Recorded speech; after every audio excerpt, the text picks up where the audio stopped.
Our own data strategy centres around accumulating logged in users. We've got to take quite a different approach with the different brands that we have. So take the Times, for example, where the value exchange has already happened up front in the form of a subscription, and a fairly expensive one at that. So we have to be very careful in that case of what we ask for from the user. Clearly we have that, the means of addressability in the logged in state, but we have to be very respectful in terms of the data that we'd ask to attach to that. And then for the Sun, it's also about accumulating logged in users and consumers, and we're working there on what's the right value exchange. So how do we incentivize somebody to give us that that email address, that login, and tell us a bit more about themselves. The other important part of our strategy in this respect is the Ozone project, which we launched with other news brands. I'm sure many people will have heard about, but one of the main aspects of Ozone is to help us navigate some of these macro level challenges that publishers are facing, and identity is one of the perhaps the most pressing of those examples. So Ozone is trying to link together in the near term some of the statistical IDs and shared IDs that we're seeing emerge in the market, but we're not convinced in the long term that that's necessarily the right way out of this. That is replicating the cookie with some alternative or similar form. I think if we were rebuilding the web today, we probably wouldn't use the third-party cookie as a basis for cross-origin tracking. It started somewhere else, and it's been appropriated for a number of different reasons. And actually, you know, it's interesting you see the changes that Google put into effect at the start of the year that they've had to roll back because so much of the web has been built on third-party cookies, perhaps because they've been used in a way that they were never originally intended. So longer term for that, you know, for Ozone, I think we're looking at an alternative which combines this logged in data set, this deterministic data set, with something that enables some of the forms of behavioral targeting that exist today. And I think one aspect that Google have talked about is this sort of federated learning and use of cohorts to target. And I think that's something that resonates very much with us as a publisher collective and an area that we're investigating. So there's this hybrid of targetable audiences that are logged in, and then also targeting based on cohorts, which we think is quite an elegant way to replicate some of the functionality that exists today. It's hard to isolate because we're seeing a big spike, as you might imagine, in digital consumption of news. So newspaper consumption has remained relatively flat, with a little downturn representing the travel distribution that's fallen off cliff, but then that's been against the backdrop of a massive spike in digital consumption. So this idea that this crisis has somewhat accelerated the path that we were already on, that really resonates with us as well. So this digital transformation, I think for many businesses, has been shunted further down the path that they're already on by the situation we find ourselves in. As a result of that, yes, consumers are more willing to give us data. I think there's an Edelman Trust Barometer report, which was specific review of the situation that we find ourselves in, and that spoke about the increased trust that people have for news sources in a time of crisis, and that's reflected in terms of the spike in subscriptions that we've seen, which clearly is a form of data exchange, but also we run a series of polls on our site, so reactions to articles, and we're seeing a big spike in engagement with those polls as well. And I think that's is another again, another form of data exchange that people are more willing to engage with. I think we've suffered a little bit from massive innovation in digital ad tech. And I think we've started to do things because we can do them rather than because we perhaps should do them. And I think that this announcement may recalibrate the industry a little bit into doing things, thinking about the consumer at the end of it. Yeah. Yeah, I think that's definitely the resounding response we got in the panel as well previously, and what we're hearing across the industry. Chris, do you agree?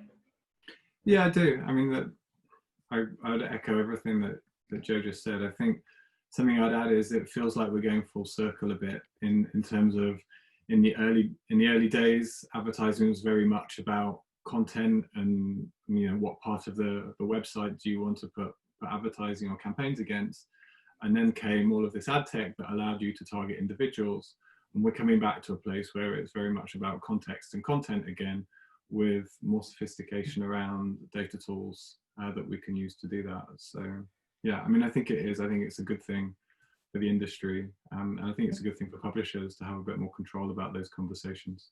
Yeah, yeah, it's definitely kind of taking us kind of to back to the world of pre-programmatic. Karen, do you agree with that as well? I'm really sorry to say I do agree completely. This is good. We like to be on the same page. I think when the announcement was made in January, I felt a sense of relief more than anything, because we knew this was the right thing to do and we knew it was coming. But it took Google to make their announcement really to act as the catalyst for everyone.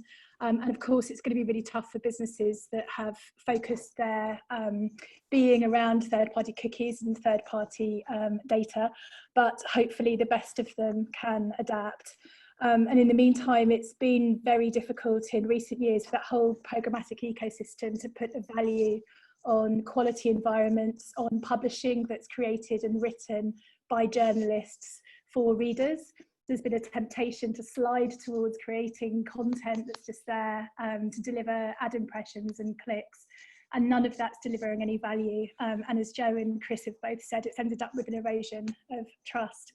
I heard something Douglas McCabe at Enders said about the original purpose of advertising was that it was scarce, and it was that scarcity and the relevance of a creative message that made it valuable. And in the last few years, we've lost that. So I think going back to a system where the consumer is put first and everybody is made to be mindful of their concerns, and to start, reinventing the system to make that work is a positive thing.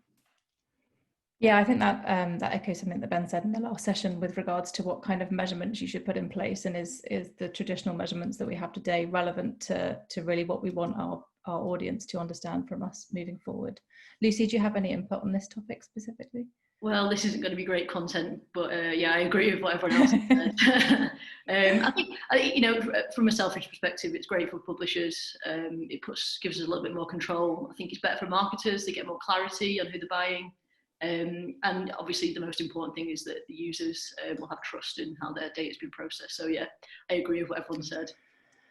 So let's talk a little bit about the challenges around that then. So we're all in agreement, which is great, that your data is really essential moving forward. Have you started to implement any strategies? Have you come across any challenges with that? Lucy, perhaps you can kick this one off, as you got the end of it there.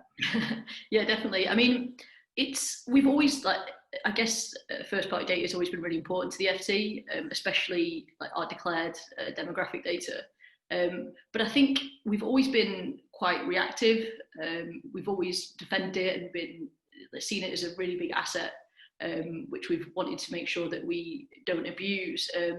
But what we're trying to do now is think a little bit, get on the front foot a little bit and be a little bit more strategic with how we use it. So instead of just holding it back and it being our asset that we don't want to abuse, but now being like, well, how can we put this at the center of all our conversations about how the FT uses data? And it's not just important for commercial, but this is the kind of data that our editorial teams, our product teams use to inform their decisions. So we're trying to get a lot more strategic with it and try and get on the front foot with how we use it.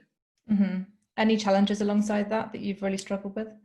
I guess it's that balance between I guess we want to be a conservative business where our users trust us. We have our reader charter, our commercial charter, where we are quite open about how we don't want to take advantage of our user data, but at the same time, it's a really big asset for the FT on our ads business. So I think probably the biggest challenge is trying to balance kind of those two sides of our business. Mm-hmm. Karen, do you have those challenges too with regards to kind of the kind of grey area between, you've been given this data to use, or you have trusted customers, but you don't want to abuse that power to an extent? Yes, absolutely. So we run a subscriptions first company-wide strategy, which means that over 2 years ago now, we moved to registrations first, and we flipped from being an advertising first business to a business that puts our customers, our readers, our users at the heart of everything we do. And actually, although that presented challenges for advertising, we need to start doing things differently, thinking about things differently. Sometimes it makes those questions, those decisions very easy, because we just have to think about what's the best experience for the user. And if we're doing anything because it's convenient in advertising terms, but it's not the best possible experience for the audience at that point, then we have to go back to the drawing board and think about a different way of working. So sometimes it can slow us down a little, but it often leads us to a better solution. And we firmly believe, we put the reader at the centre of everything, very much sort of similar to the FT's strategy and the Times as well.